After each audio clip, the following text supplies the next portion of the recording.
Hello, I'm Nancy again. I'm continuing from where I stopped on my spiritual collection. Because my pet bird was so noisy, I put him back, and now he's crying. You can hear him crying in the background, but I won't be long before I get to him. Gotta finish my story now. So now I have this Shruti Baba that's sitting down here. Lots of, yeah, that's him. Lots of people have asked me, how did I come to Shri Baba's temple? Well, it happened before I went to my second trip to India, or my first trip to India, sorry. I was doing a market, selling stalls, selling incense, crystals, stones at first, and it was so good. But within 2 weeks, I felt that I should be teaching people how to pray. So I went to incense instead of crystal stones. And before I went to India to buy some goods, one of the customer, an Australian customer, came to me and said, I heard that you're going to India. I'm a yoga teacher, so can you please bring back Najaraj statue for me, brass one, the dancing Shiva. So I said, okay. So that's how I went to Chennai first, and then went to Bangalore in search of incense sticks, agabatis. But in Chennai itself, when my Indian friends took me to this shop, I did not know anyone before I went to India, but it's network of people. I think it's all God's work, how God has connected me with a friend of friends in Melbourne that is going back for a wedding. But my timing was, I went when the wedding was over, so he was back in Melbourne. But I booked all my hotel stay through my MasterCard in London, I think. And the bridegroom and bride came to receive me at the airport, which I have to be very, very thankful, because excuse me, by the time I got back to the hotel room, it was 11 p.m. I think, and I was traveling in a Morris Minor, a shaky old Morris Minor. I said, oh God, this car is still around, it's so old. That was my father's first car actually, but my father couldn't even drive. It's just to take the passengers back to the camp. So he had a taxi sort of driver. Okay, so this, after buying all the statues, one of my friends said, oh, my Indian lady friend told me, you got to buy this Saraswati, because I see you as Saraswati. You have so much knowledge. Anyway, it's a compliment I really appreciate. So I bought this sandalwood one, but the husband said, no, no, no, you have to buy Brahma, because you've seen Brahma in your head, and you can even put Brahma in your bedroom, because you've seen him. Not everyone has seen Brahma, Anyway, I don't know who is Brahma, so I'm not confident. I didn't buy it. This laughing Buddha was also from the same Indian shop in Chennai. And when this Shri Baba came to me, I bought all the statues of what I think the shopkeeper told me can sell in Sydney. And after buying all the statue, even that statue too, Lord Krishna, baby Krishna, he came, and he's the last one that refused to be sold. So I have all this collection. And when this the last statue to be placed in front of me was this Shri Baba. I've got two of them, and I think when they placed it, I said, "Who is this? What God is this? I've never seen this God before." He said, "Oh, this is Shri Baba." Shri Baba? Oh, you mean the Baba, Sai Baba, the one with the curly hair? because in Malaysia, I know that because I have my Indian doctor. He had this big picture too in his clinic of Shirdi Baba, and one of my brothers also had Shirdi Baba on his altar. And he said, no, no, no, this one here is the original Baba. It's Shirdi Baba. He's very popular. You buy him and you can sell. And he only put out two. And it was so cheap, you know, it came to like over $2, Australian dollars. So I said, okay, I'll have that too. So that was the last two I grabbed from that shop. And funny thing is, when I came back, I left him in my big market box in my bedroom and forgot all about him. And one day, my old neighbor from Malaysia, Molly Lim, she's got a beautiful house in Normanhurst, and she rang me and she said, Nancy, I've seen you selling crystals at Roselle Market. I love crystal. Do you have some more? And also shawl. I said, actually, Molly, I just came back from India. And she said, please come to my house today if you can. I said, well, I got to do the markets, you know. But anyway, it was drizzling. And I said, anyway, I'll go to the back and search for whatever she wanted. And then out came this Baba. And I said, oh my God! This Shirdi Baba! I've already been to his temple, his mandir in Sydney. And I didn't even recognize this is the same Shirdi Baba because I've forgotten about him. You know, it's been sleeping in my bag for so long. So I quickly grabbed these two Baba. I never went to the market. I did not go to see my friend Molly. And I just drove my van full of all my market goods. And I rushed to Shirdi Baba's temple in Strathfield South, corner of Hill Street and Liverpool Road. And I parked my van near the entrance of the temple and found the door was closed. And there was not a single soul around. And next to it is a construction building of the new hall where we sometimes go for prasadam. And there were a lot of workers up there. So I was just wondering, you know, whether the workers have a matchstick because I want to burn some agabatis which I found in my car because I was selling agabatis, incense. So anyway, I went out of my van. First thing I did was I peeped into the little peephole and looked at Baba through the peephole. And I said, Baba, I brought these two Baba with me. Please bless it and I'm going to take it home. But I also want to put some agabati on the ground, stick it on the ground before I go home. So I was looking around and suddenly an Aussie man out of the blue. I've never seen an Aussie man up to today coming out of that temple ground. He was passing through and I said, excuse me, sir. He said, yes. I said, do you have matches or lighter? I want to light some incense stick. He said, oh, sorry, I don't smoke. And then after that, he just left. So I didn't know what to do. And then only I remembered that I have matchsticks hanging in the plastic bag behind my market stall stand. So I went to the back of the van, took it out, lighted the incense, and happily I went home and I left one of these statue in my car and one is here now. And from here, he has invited me to Shirdi and I got this beautiful one. I don't know what next now. Just leave everything to God. It's a strange thing. Now you see this Parvati now sitting down here. I also got it from Chennai and I didn't know who she was.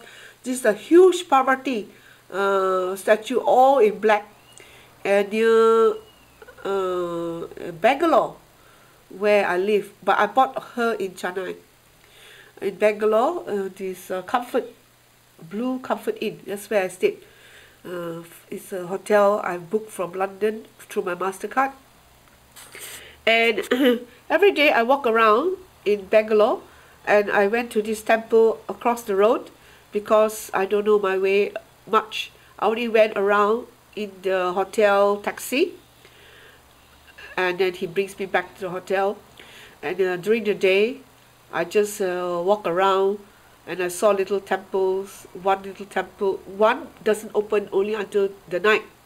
And then this Hanumanji temple is right across the road. I see this huge Hanumanji on top of the roof. Wow, it's so beautiful. Chinese called Tai Seng Ye, the monkey god. So I went there and I prayed, and I saw this huge black statue of Parvati. The devotees there told me she's Parvati, Lord Shiva's wife. Oh, okay. So now I have her here. All thanks to God only. Then this Buddha also is the last one that refused to be sold from my market stall. So I've got him here now. And I have my old Buddha, but I have sent it to a temple because I was with Sangha Gakkai Buddhists when I was in Sydney, and I was told to have only this and no other gods, no other statues. So I obeyed them. But today I have to obey what God tells me and not what people tell me. So all these are together sitting on one same table because through my real belief, God is one, called in different names. That's why I like to sing the song Raghupati, Raghupati Rajaram, that song. And I didn't even know he's Gandhi's favorite song too, Muhammad Gandhi's favorite song, because it's a song trying to unite whole of India. India, there's all kinds of Indians speaking all kinds of dialects, just like the Chinese, when you speak so many dialects, you don't understand each other. That's why English was the common language, and in Malaysia too, English was the common language, because a lot of Malaysian Chinese go to English school or Chinese school, but we know how to speak English, or those who go to Chinese school know how to speak Mandarin. So language is so important, It's just like God, all in different form, but one common language. If we can speak, we can understand a lot of things.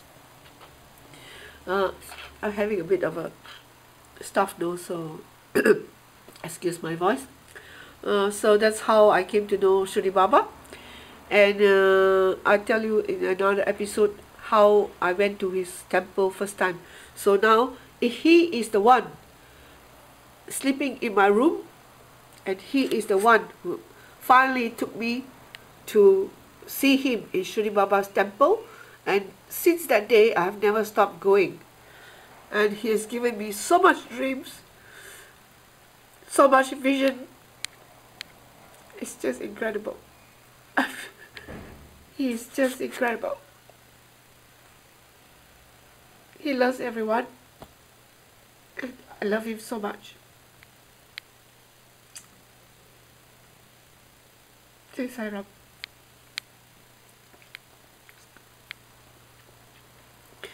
Now, let me tell you about this Lord Hanumanji. This Lord Hanumanji came to me when my son and I went for a workshop by one of the Shri Baba, my first friend that came to Shri's temple. She told me in her second visit when she came here, Nancy, she saw me during RT, say, oh, after RT, she said, Nancy, you must come to this workshop, it will change your life. And then she talked to me, and this workshop happened to be just behind my old house in Flemington.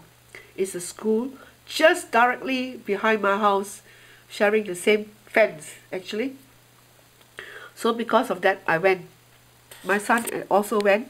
Cost us $250 each, and at that time I've already stopped my business, so it was zero income, but I still went for this workshop, although I could not get any lesser fee to pay. I still had to pay the full price. And at the last day of the course, the teacher told us to bring a gift for everyone. But I bought 2 packets of gifts, some agabatis and I don't know what else, candles or something like that. And we had a musical chair type of thing. The divine music was played, and when the music stopped, the whatever gift that is in front of us, we have to open. So when I opened, out came this golden Hanumanji. And I actually had wanted to have Hanumanji for some time when I came back from India, because I visited his temple.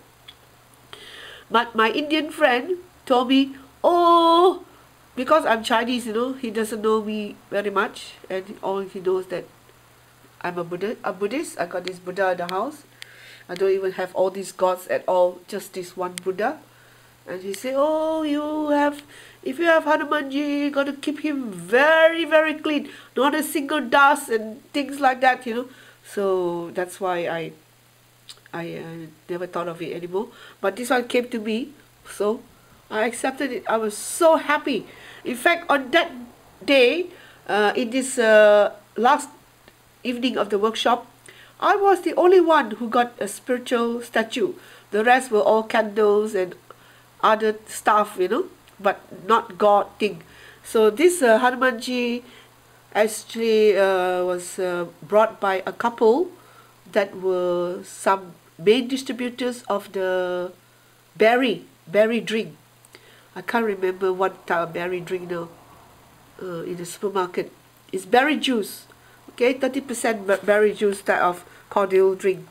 So they are the only one who brought Hanumanji and wrap it up, and I'm the lucky one that got it. I have another interesting story to tell of what I saw when the teacher asked us to close our eyes and open our eyes. That can be another episode, another day. Okay, so I move on now. This shell I got from an Indian shop here. When Ayah from New York came to give this talk, Hindu talk, on how to about Lord Shiva and all these things about having this shell. Very important to have one of these at home. And I said, I put up my hand. I said, I have one. So there it is now. I said to have things, but I didn't know what it was for. So now it's here, and this one here, I went for bhajans, and one of my Sai devotee gave this to me as a gift, plus another bowl, some bowl for sweets. Here is Mata. This Mata is Kuan Yin Ma, my deceased mother-in-law in Malaysia. She also has one of these, and it's still in the house, and my ex-sister-in-law is still praying to her. She is goddess of mercy, and I also prayed to her when I was since a little girl. So actually, Kuan Yin, Kuan means supreme, Yin is the female aspect of God. So she is actually a lady Buddha, Buddha Sattva, and she originated from India. And you see all Chinese temples have her, and they call her Kuan Yin Ma. Ma means mother, right? It's the same, but I come under different name. You don't expect a Chinese to say Mata. They don't know what is Mata. You go to Malaysia, you say the word Mata. The Malay say Mata means eye. Eyes. E-Y-E. Eye. This is an eye where I can see things. So Mata in the Malay language means eye. Okay? So in Hindu, Mata is Ma, mother. And then South Indian call her Amma. It is the same. Right? And the Christians will say Virgin Mary. Is the mother of Jesus. It's the same. We all call them by different names. So what's the problem with people, say, oh, it's different, what you praying is different from mine. There's no such thing. See, I've proven. This has been here on my table now for how many years? 6, 7 years. I tell you too, one day how all this came out. Another story. Okay, now move on. This three-dimensional Baba given to me by a friend that went back to India when she came here for a visitor. And this is also Mata. She is called Green Tara. You see, Nepalese call her Green Tara. She's also one form of Mata. They say Mata come in all kinds of form. Mother come in all kinds of form. Of course, every home there is a mother.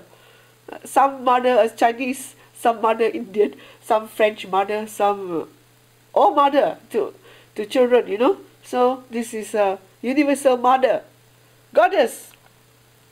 And here is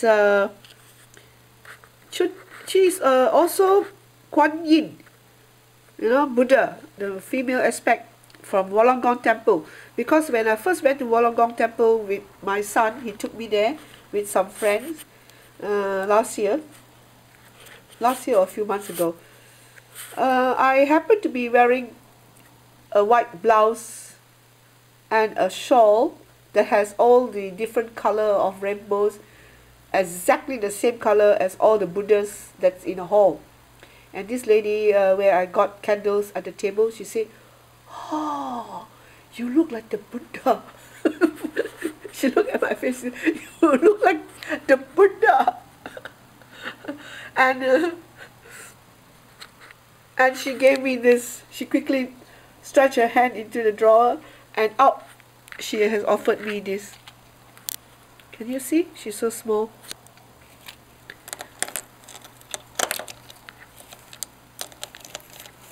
Mata, mother, you know, Kuan Yin. Oh. Here, Kuan Yin mother. And this is Gohonzon, or the scripture of the lost scripture found by this Nichiren Daishonin. That's why it's called Nichiren Daishonin Buddhism. Well, okay, then I'll tell you this Mata here. It's the same Mata which I just showed you in that tiny little picture.